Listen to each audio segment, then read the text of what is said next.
ನಮಸ್ಕಾರ ಸ್ನೇಹಿತರೆ, ಮತ್ತೊಂದು ಸಿನಿಮಾ ರಿವ್ಯೂಗೆ ಸ್ವಾಗತ.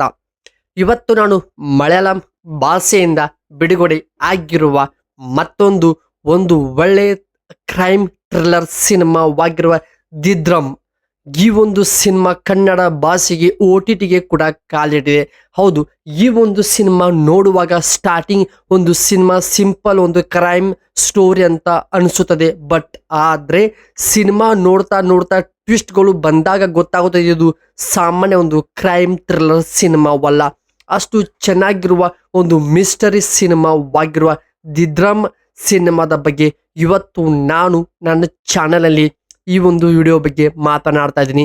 ಹೌದು, ಈ ಒಂದು ಸಿನಿಮಾ ಹೇಗಿದೆ, ಸಿನಿಮಾದ ಕತೆ ಹೇಗಿದೆ, ಕತೆ ಯಾವ ರೀತಿ ವರ್ಕ್ ಆಗಿದೆ, ಕತೆ ಒಳಗಡೆ ಏನೇನೆಲ್ಲ ಇದೆ, ಎಷ್ಟು ಡೆಪ್ತ್ ಆಗಿದೆ ಕತೆ ಅನ್ನೋದು ನಾನು ಇವತ್ತು ಸಂಪೂರ್ಣವಾಗಿ ರಿವ್ಯೂ ಮಾಡ್ತಾ ಇದ್ದೀನಿ. ಈ ಒಂದು ಸಿನಿಮಾ ನೀವು ನೋಡೋಕ್ಕಿಂತ ಮುಂಚಿತವಾಗಿ ಈ ಒಂದು ಸಿನಿಮಾದ ಕತೆ ಹೇಗಿದೆ ಅಂತ ತಿಳಿದುಕೊಳ್ಳೋದು ಮುಖ್ಯವಾಗುತ್ತದೆ. ಸೊ ಈ ಒಂದು ವಿಡಿಯೋದಲ್ಲಿ ನಾನು ಈ ಸಿನಿಮಾದ ಲೈನ್ ಕತೆ ಏನು, ಕತೆ ಬಗ್ಗೆ ಡಿಸ್ಕಸ್ ಮಾಡ್ತೀನಿ. ಅದಕ್ಕಿಂತ ಮುಂಚಿತವಾಗಿ ನೀವು ನನ್ನ ಒಂದು ಯೂಟ್ಯೂಬ್ ಚಾನಲ್ಗೆ ಸಬ್ಸ್ಕ್ರೈಬ್ ಆಗಿಲ್ಲ ಅಂದರೆ ಬೇಗನೆ ಸಬ್ಸ್ಕ್ರೈಬ್ ಮಾಡಿಕೊಳ್ಳಿ. ಪಕ್ಕದಲ್ಲಿ ಕಾಣುವ ಬೆಲ್ ಐಕನ್ ಮೇಲೆ ಕ್ಲಿಕ್ ಮಾಡಿಕೊಳ್ಳಿ.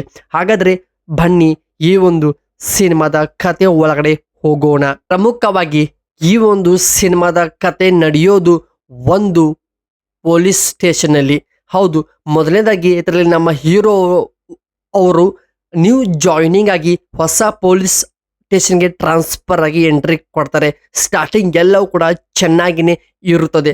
ಆದರೆ ಒಂದು ಕೊಲೆ ಆಗುತ್ತದೆ. ಆ ಒಂದು ಕೊಲೆ ಡೆಡ್ ಬಾಡಿ ಪೊಲೀಸರಿಗೆ ಕಂಪ್ಲೀಟ್ ಆದಾಗ ಆ ಒಂದು ಕಂಪ್ಲೇಂಟಲ್ಲಿ ಆ ಒಂದು ಡೆಡ್ ಬಾಡಿ ತನಿಖೆ ಮಾಡಿದಾಗ ಅಲ್ಲಿ ಸಿಗುವಂಥ ಎವಿಡೆನ್ಸ್ ಆಗ್ಬೋದು ಮತ್ತು ಆ ಒಂದು ಕ್ಲೂ ಇಟ್ಕೊಂಡು ಸಿನಿಮಾದ ಪೊಲೀಸ್ ಆಫೀಸರು ಹೇಗೆ ತನಿಖೆ ಮಾಡ್ತಾರೆ, ಅಷ್ಟಕ್ಕೂ ಆ ಒಂದು ಕೊಲೆ ಆಗಲು ಉದ್ದೇಶವೇನು, ಅದೇ ರೀತಿಯೇ ಅದೇ ಒಂದು ಪ್ಯಾಟರ್ನಲ್ಲಿ ಪದೇ ಪದೇ ಕೊಲೆ ಆಗ್ತಾ ಆಗ್ತಾ ಹೋಗುತ್ತವೆ. ಅಷ್ಟಕ್ಕೂ ಆ ಒಬ್ಬ ಸೈಕೋ ಕಿಲ್ಲರ್ ಯಾರು, ಅವನನ್ನು ಹೇಗೆ ಹುಡುಕ್ತಾರೆ, ಅವನನ್ನು ಮಾಡುವಂಥ ತಪ್ಪಿನಿಂದ ಅದು ಹೇಗೆ ಥ್ರಿಲ್ಲರ್ ಆಗುತ್ತದೆ ಅನ್ನೋದು ಸಿನಿಮಾದ ಒಂದು ಪ್ರಮುಖ ಮೇನ್ ಕಥೆಯಾಗಿದೆ. ಹೌದು, ಇದರಲ್ಲಿ ನಮ್ಮ ಹೀರೋ ಅವರಿಗೆ ತುಂಬ ಕಡಿಮೆ ಟೈಮಿಂಗ್ ಇರುತ್ತೆ.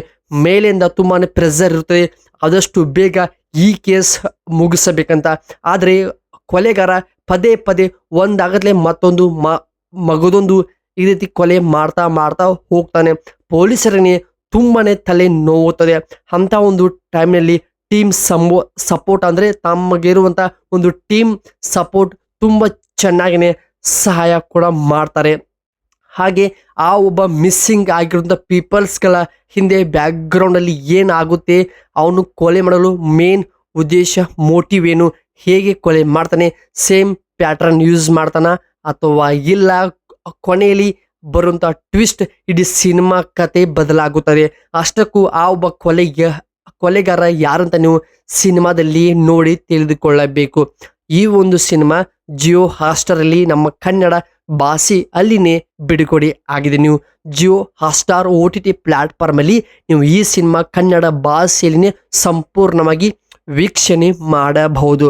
ಹೌದು, ಈ ಸಿನಿಮಾದಲ್ಲಿ ಬರುವಂಥ ಕೊನೆಯಲ್ಲಿ ಆ ಒಬ್ಬ ಸೈಕೋ ಕಿಲ್ಲರ್ ಫೇಸ್ ರಿವೀಲ್ ಆದಾಗ ಕೊಲೆಗಾರ ನಮ್ಮ ಮಧ್ಯೆನೇ ಇದ್ದುಕೊಂಡು ನಮಗೇನೆ ಮಣ್ಣು ತಿನ್ನಿಸಿ ಹೇಗೆ ಕೊಲೆ ಮಾಡ್ತಾನೆ ಅನ್ನೋದು ಸಿನಿಮಾದಲ್ಲಿ ತುಂಬ ಚೆನ್ನಾಗಿನೇ ತೋರಿಸಿ ಕೊಟ್ಟಿದ್ದಾರೆ.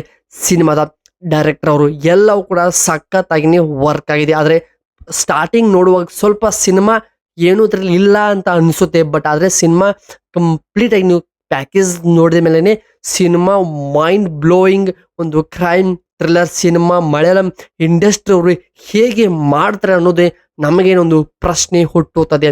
ಹೌದು ಸ್ನೇಹಿತರೆ, ಈ ಒಂದು ಸಿನಿಮಾ ಕೊನೆಯಲ್ಲಿ ಆ ಒಬ್ಬ ಸತ್ಯ ಆ ಒಂದು ರಿವೀಲ್ ಆದಾಗನೇ ತುಂಬ ಚೆನ್ನಾಗಿನೇ ಆ ಒಬ್ಬ ಮಾಡಲು ಮೋಟಿವ್ ಏನಂತ ಸಂಪೂರ್ಣವಾಗಿ ಎಲ್ಲವೂ ಕೂಡ ಬಾಯಿ ಕೂಡ ಬಿಡ್ತಾನೆ. ಸೊ ಹಾಗೆ ಈ ಒಂದು ಸಿನಿಮಾ ಒಂದು ಕ್ರೈಮ್ ಥ್ರಿಲ್ಲರ್ ಒಂದು ಒಳ್ಳೆ ಸಸ್ಪೆನ್ಸ್ ಮಿಸ್ಟರಿ ಸಿನಿಮಾವಾಗಿದೆ. ಸೊ ನೀವು ಇಂಥ ಸಿನಿಮಾ ಇಷ್ಟಪಡ್ತಿದ್ರೆ ನಿಮಗೆ ಖಂಡಿತವಾಗಲೂ ಬೆಸ್ಟ್ ಆಪ್ಷನ್ಸ್ ಆಗುತ್ತದೆ. ನಾನು ಈ ಸಿನಿಮಾ ನೋಡಿದೆ ಮತ್ತು ನನಗೂ ಕೂಡ ತುಂಬಾ ಒಂದು ಶಾಕ್ ಆಯಿತು. ಹೇಗೆ ಕೊಲೆ ಮಾಡ್ತಾರೆ, ಹೀಗೂ ಕೊಲೆ ಮಾಡ್ತಾರ ಅಂತ ನಮಗೇನೆ ಪ್ರಶ್ನೆಗಳು ಹುಟ್ಟುತ್ತವೆ ನಮ್ಮ ಮನಸ್ಸಿನಲ್ಲಿ. ಸೊ ಇದು ಆಗಿತ್ತು ದಿ ಡ್ರಮ್ ಸಿನಿಮಾದ ಒಂದು ಸಣ್ಣ review updates OTT review video. So content ಆಗ್ಬೋದು, ನಾವು ಮಾಡುವಂಥ ಕೆಲಸ ಇಷ್ಟವಾಗಿದ್ರೆ ಸಬ್ಸ್ಕ್ರೈಬ್ ಮಾಡೋ ಮುಖಾಂತರ ನೀವು ನಮಗೆ ಸಪೋರ್ಟ್ ಮಾಡ್ಬೋದು. ಹಾಗೆ ಮತ್ತೆ ಸಿಗೋಣ ಬೇರೆ ಒಂದು ಸಿನಿಮಾ ರಿವ್ಯೂ ದೊಂದಿಗೆ. ಕಾಯ್ತರಿ. ನಮಸ್ಕಾರ ಸ್ನೇಹಿತರೆ.